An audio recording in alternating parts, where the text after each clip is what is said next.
대표님 너무 좋아요, 부동산이. 나 이 채권 거래하고 싶어요. 그럼 전 뭐라 그래요? 이거 안 파는 건데 왜 그게 갔다 오셨어? 아, 일주일 동안 거기 방 잡아가지고. 그거는 임장이다, 아니다. 그러니까 야유회 갔다 오신 거예요. 투자 시 유의할 점에 대해서 몇 가지 말씀드릴 텐데요. 요즘 투자 사기에 대한 좀 뉴스도 있고 이슈들이 있는데, 그 옆에 나와 계신 이 분은 한번 잠깐 일어나 보시겠어요? 본인 정체 밝혀도 돼요?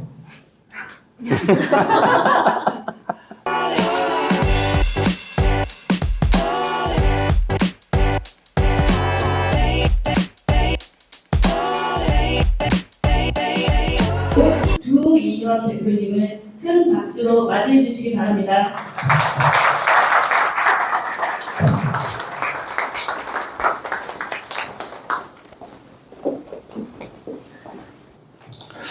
생각보다 많이 떨리네요. 어떻게 알고 오시게 되셨어요? 유튜브 보고요. 유튜브 보셨어요? 평소에 NPL에 좀 관심이 있으셨어요?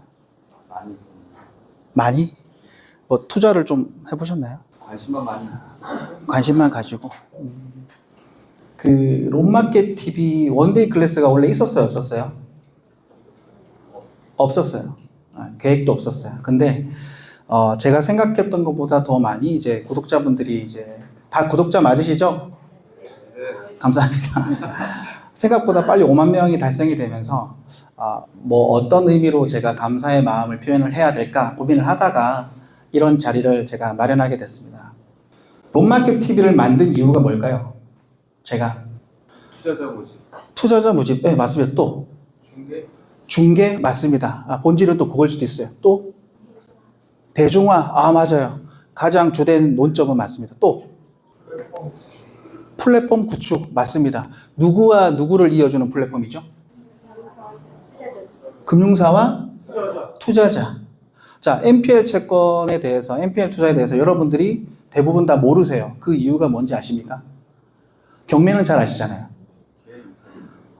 뭐 법적인 제약도 있습니다. 하지만 경매는 이미 대중화가 되었고 대중화를 이끌어냈던 마중물 역할을 했던 플랫폼들이 정말 많았어요.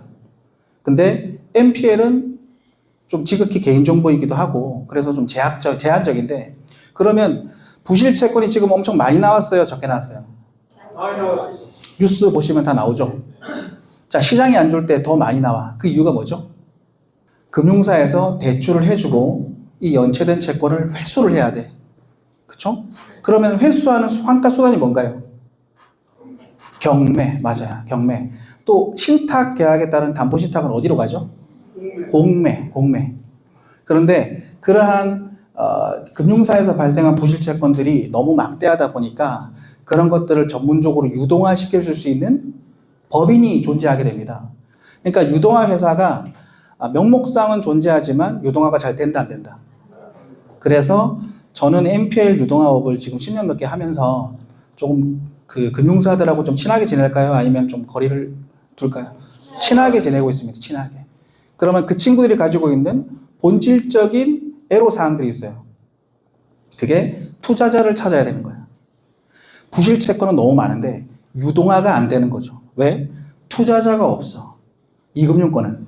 그러한 이금융권의 채권들 중에서는 우량한 채권들도 있고 불량한 채권들도 있겠죠?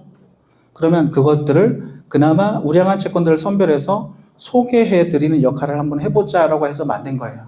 그러면 금융사도 윈윈이고 그러한 정보를 바탕으로 투자하는 투자자도 윈윈입니다. 자, 여기에서 여러분들께서 조금 이건 궁금하다. 좀 특이한 글자들이 있죠. 유동화. 유동화가 뭔지 아십니까? 대표님, 유동화가 뭐예요? 뒤에 분? 고정성을 성금화시키는 과정이다. 박수.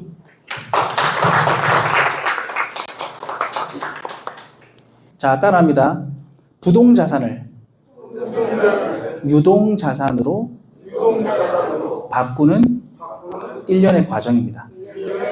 일련의 과정. 자, 우리가 알고 있는 유동화가 있죠. NPL 비즈니스는 뭐다? 5글자로? 왜 금융자가 붙죠? NPL 비즈니스는 금융업입니다. 특수금융업. 자, 부동산업이다, 아니다? 아니다. 자, 경매학원에서 배웠을 때는 부동산업이다, 아니다? 이유는 뭐죠? 본질이 달라. 자, 경매학원에서는 무엇을 목적으로 강의가 이루어지죠? 부동산 소유권을 목적으로. 그 소유권을 취득한다라는 개념은 경매, 입찰하는 방식. 그죠? 민사집행법상의. 그죠? 근데 NPL은 부동산업이다, 아니다? 아닙니다. 결국에, 자, 담보대출 해줬어. 자, 채무자가 연체를 냈어. 그러면 채무자 때리고 받아와요? 경매 넣어요? 그냥. 그래서 부동산 소유권을 가지고 온다? 아니면 대출금을 배당으로 회수한다? 대출금을 배당으로 회수한다. 개인끼리 물리적으로 강제력 행사할 수 있다? 없다? 없다. 그러면 내가 정당한 권한을 가지고 명분이 있는 그런 걸 가지고 누구한테 부탁해야 돼? 법원 맞아요. 절대 돈 안 준다고 가서 때리면 돼? 안 돼? 안 돼요. 그 대법원 한다고 자꾸 간, 통파, 신장 얘기하시는데 자, 이 자리를 빌어서 말씀을 드릴게요. 우리는 그딴 거에 관심 없어요. 자, 대법은 무섭다, 안 무섭다? 무서워하세요. 돈 좀 쓰지 마세요, 좀. 자, 소유권 들어간다, 안 들어간다? 부동산 들어간다, 안 들어간다? 안 들어간다. 그냥 우리는 매각 대상 부동산 매각 대금에서 채권의 만족을 채권 최고액까지 얻을 뿐입니다.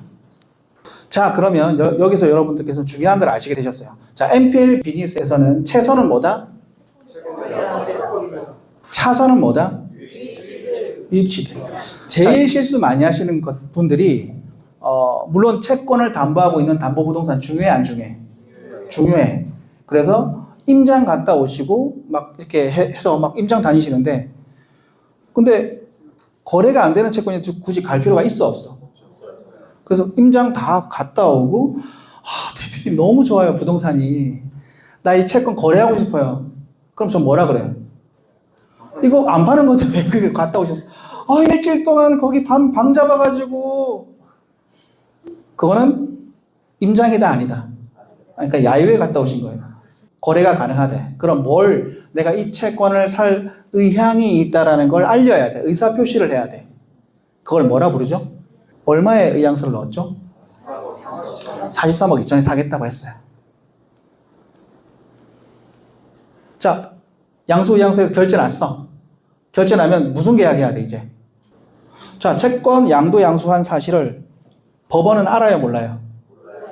자, 매각 시작가가 얼마예요? 얼마까지 유찰됐어요? 낙찰이 되긴 됐어. 얼마에 낙찰됐어? 자, 신탁 NPL에 대한 개념 아시나요? 유튜브 상에서 제가 처음 얘기했었는데, 신탁 NPL. NPL 채권을 누가 들고 있는 거예요? 크게. 자, 은행이 들고 있습니다. 자, 신탁 NPL은 누가 들고 있어요? 은행이 들고 있어요. 그래서 제가 유튜브 할 때 저는 부동산 살 때 어디로 간다고 계속? 은행을 간다고. 자꾸 사기꾼이라고 하는데 속상해 죽겠어요. 진짜 은행 들어가는 거 맞아요. 따라 들어가시는 분, 따라 들어가는 사람 있어, 없어? 손 들어보세요. 따라 들어갔잖아. 맞잖아요. 강남구 논현동에 있는 이제 신축 다세대. 예. 좋아요, 나빠요? 좋죠? 자, 감정금액이 얼마예요? 이런 것들은 나오자마자 바로 떠갑니다. 자, 뭐라고 돼 있어요? 자, 그러면 우리가 유추해 볼 수 있는가? 이거는 근저당 NPL이다, 신탁 계약에 따른 신탁 NPL이다. 신탁 NPL. 자, 이금융권이라고 하고요. 여기에서 NPL 채권을 발굴합니다. NPL 채권을 협상할 때는 무슨 상태? 내에서 채권별로 이렇게 분석을 해야 안 해? 다 이렇게 분석을 해요. 근데 이거는 개별 분석이고요. 자, 더 많이 분석할 때는 이렇게 분석해야 안 해? 이게 폴 매각 분석입니다. 자, 이 분석하시는 분을 나중에 모셔서 어떻게 넌 무슨 생각으로 이렇게 분석하니 물어보실 수 있게 제가 시간을 마련했으니까 자, 우리 서희탄 순백의 어린 왕자. 순백의 어린 왕자. 자, 서영민 변호사님 모실게요. 박수로 크게.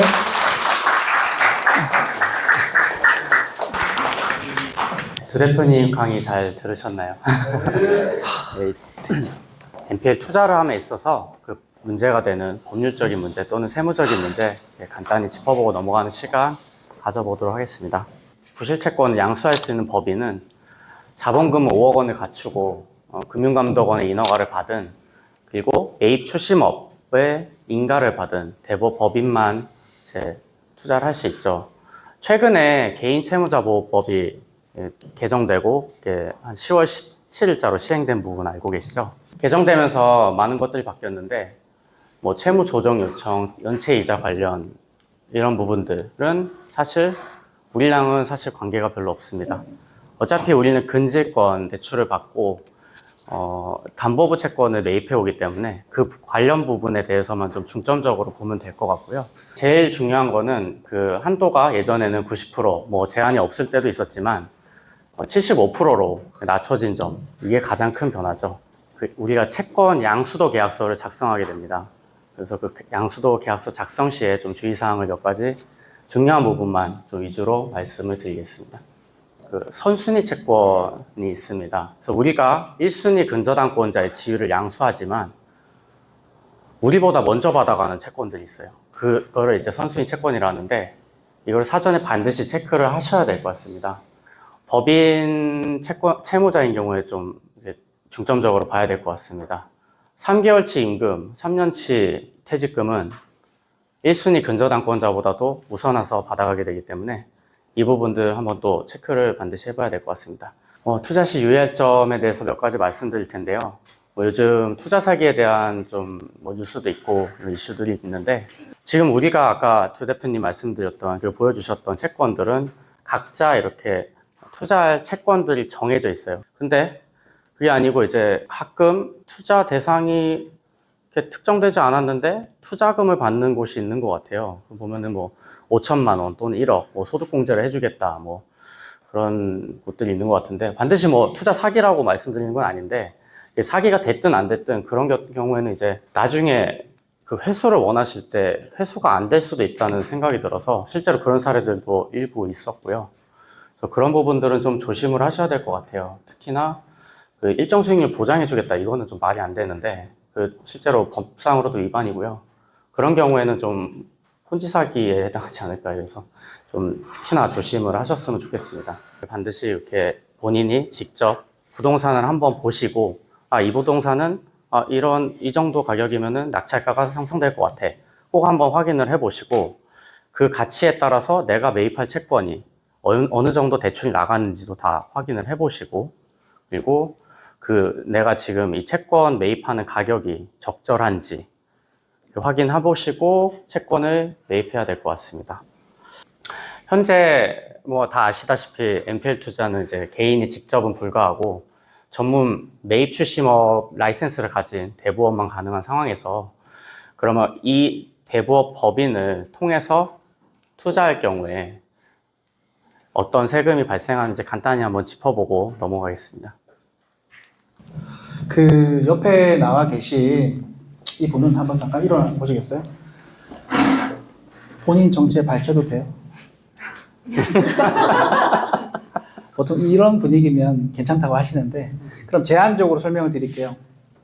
현재 NPL 유동화와 관련해서 지금 채권 밸류 평가를 전문적으로 하시고 있는 그러한 곳에 근무를 하고 계시고, 저하고는 지금 처음에 이제 수강생하고 이제 이렇게 강의하는 걸로 만났다가 지금은 좀 확장이 됐어요. 그래서 지금은 전략적 파트너라고 보시면 됩니다. 그래서 채권 평가와 밸류의 전문성을 엄청 제고하고 계시고 평가도 엄청 디테일해요. 저보다 더 평가가 디테일하셔서 채권 평가와 기준, 그 기준이 어떤 기준에서 산정이 된 것인지 질문을 하실 때 질문하시면 됩니다. 아셨죠? 네. 법률 상담과 세무 상담은 이렇게 하시고, 전 아는 게 그렇게 없어서 질문을 안 하셨으면 좋겠긴 하는데 아무튼 진행하도록 하겠습니다. 많이 질문해 주세요.